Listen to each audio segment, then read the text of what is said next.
Hello, entrepreneurs. I told you that we were going to keep talking about voice because your voice matters. The ability to communicate and to articulate how you feel, how you think about things is so important. When you do not have it, you would be surprised how many people will try to use that against you. They will do things because they realize you won't say anything. They may even watch your moves. They may watch your body language. People will know that they are hurting you. But because you won't speak up, they will just keep pushing those buttons. People can be predatory. And that's why having your voice is so important. Something as simple as just saying no, or no thank you, or no, I'm not going, I don't want to do it, I don't like it, backing up. Sometimes your voice is in your action. You not allowing somebody to do something, or speaking up. When you go to a restaurant and you have a person who is always thinking you're gonna pay. The bill comes, the pressure of the person, the waiter, or somebody standing there, the idea that this person doesn't have money, and they let you sit in it. And you can always tell when people are gaming you, because they act like they do not hear the waiter or the person who's asking for the money. And so you like, okay, well, let me just do it. I don't want to be embarrassed. No, your voice is everything. Your voice means being able to say, oh, okay, no, separate checks. You got yours? That's your voice. Or no, are you paying? That's your voice. Telling somebody, I remember, let me give you an example. Because women, as much as we talk about men, we are our own worst enemies. Women will say things. We have all kind of code. We know when we're throwing shade. We know when we're saying, oh, girl, you look cute. When that cute means, oh my gosh, did you really wear that? Versus, I really mean it as a sister. You look nice. We are terrible when it comes to, like, I'm so happy for you. You can tell, a woman can tell, and men are looking like, what are you saying? But we know, because baby, we can be some busters.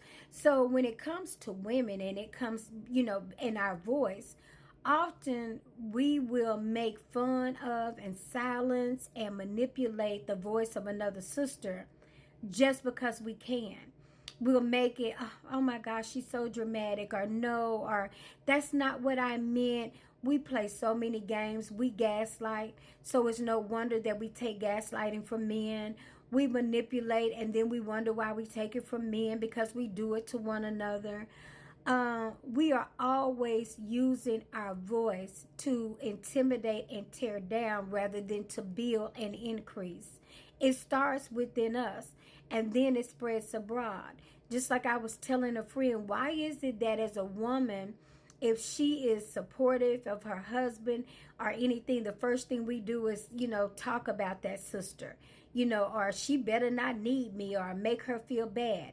And if the man does something wrong or lets her down, it's like she has to draw blood to get back in the sisterhood.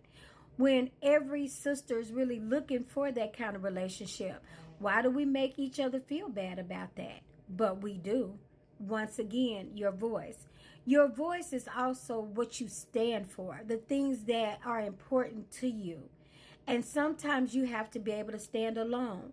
As Black people here recently, with the election that we just had, with Vice President Kamala Harris running for president, when former President Barack Obama was running, the thing came across that, oh, you guys are just voting because they're Black. So what? We voted for years for people that didn't look like us. If my only reason was voting was because they were Black, I shouldn't have to feel like my voice didn't matter, or my voice was belittled because that was my reason. That was reason enough. You wanted, it almost, people wanted to make you ignore all of the years that we never thought we would even see a black person have the opportunity to run and to run seriously and to be the forerunner or the nominee for the major parties. Yes, we've seen them run as independents, but for a major party, which meant that it wasn't just black people supporting them. That is something we thought we'd never see. So for somebody to make you feel bad or try to silence your voice in your excitement about it, it's crazy, but yet we let them.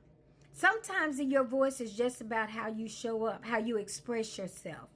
When you're in a crowd and you want to say something and you want to represent your culture and use your slang word because you're feeling so good and yet you feel judged, and so you intimidate and you pull back and you say what you think people want to hear.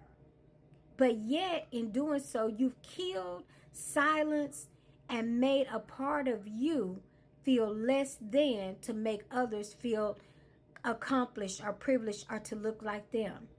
Your voice encompasses so much, and having a voice is well, it's a big part of just you finding you. And it's major. And we have yielded our voice to so many things. We start yielding our voice the first day we want to fit in and not stand out. And you have to go back and figure out what day that was for you.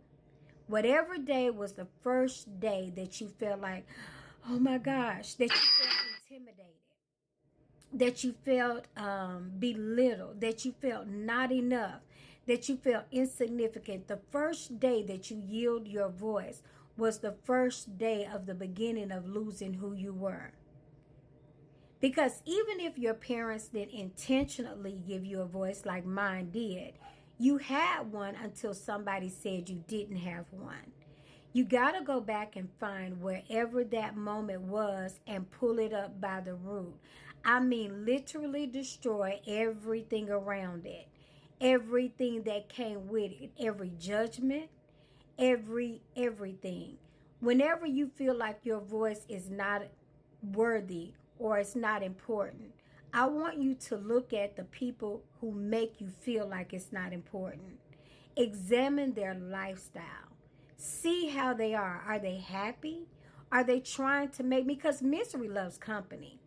One of the things about being in situations that you don't want to be in, you'd be surprised how many people will talk you into something and talk you into just settling, because if you move, it makes them feel worse. It's like, oh my God, if you get out of this, then now I've got to move and now I've got to do something when I really don't want to do anything.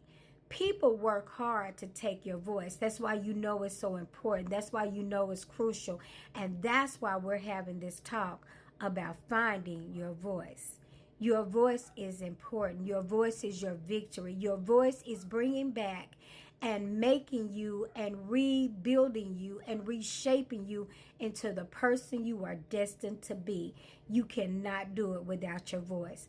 You cannot have you without having a voice. Even if it's just saying what you do not want and what you do not like, it is your voice and your voice matters. It's been your girl, the Queen Bee, because in order for us to do business better, we have to show up better. And in business, everything you even think about yourself will be tested. You'll be tested emotionally, mentally, physically. You will be tested by your words. Your business plan is what? Your words on paper. So we've got to find our voice, entrepreneurs, so that we can stand strong and so that we can conquer. Bye-bye.